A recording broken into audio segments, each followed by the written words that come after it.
So if you Google the most popular meats in America for the holidays, that actually mirrors the most popular meats that we sell right here in our store. And those popular meats are 4 items. First is the Christmas turkey, the second is the Christmas ham, the third is the prime rib, and the fourth is the filet mignon. So let's talk about cooking your prime rib. One of the latest fads is getting a knife point and putting holes in the prime rib, taking cloves of garlic, cutting them in half, and sticking cloves of garlic into the parts of the prime rib. Then adding salt and pepper to it. Now this, like the filet mignon, has a wonderful, mild, beefy flavor.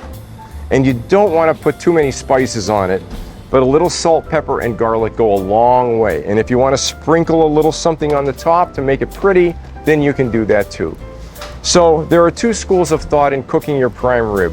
One is to make your oven very hot for a while, searing it, and then turning the oven down. The other is to just put it in a 325 or 350 degree oven and walking away from it. Just like everything else that you roast, we recommend cooking a piece of prime rib in a glass dish. Food scientists have found out that glass dishes are the best convection for even heat. If your oven has a hot spot or a cold spot in it, using a metal pan will just amplify those cold spots or hot spots. However, a glass dish kind of mediates all of those hot and cold spots and makes it more even and gives you a more even cook. We are advocates of the first method, and that is making your oven 400 or 425 degrees, putting this in a glass dish with the spices on it, 425 degrees for 35 to 40 minutes, then turning it down to 300 degrees and finish cooking it until it comes up to the temperature that you want. Put the meat thermometer in the thickest part of the roast. When it hits 125 or 128 degrees, that is rare. But don't forget now, even though the middle of that roast is going to be 125 or 128 degrees, the outside of that roast that was exposed more to the heat is going to be hotter and more well done. So it's hard to avoid having 1 or 2 pieces that are a little medium or medium well, and the rest of the roast will be medium rare or medium.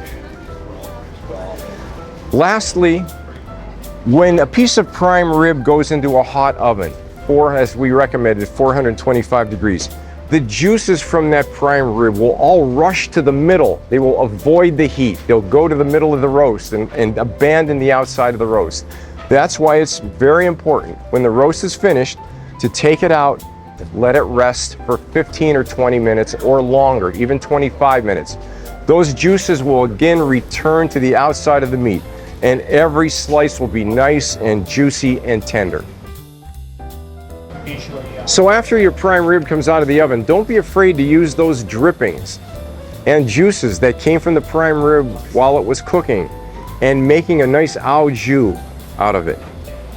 Put that in, put all the drippings into a pan, add a little bit of salt and pepper, a little bit of kitchen bouquet or some other gravy additive that will flavor it up a little bit, and cook it until a boiling, and then serve it alongside of the prime rib. Thanks for spending time with us, and for all of us here at Urbaniak Brothers Meats, we would like to wish you a very happy holiday.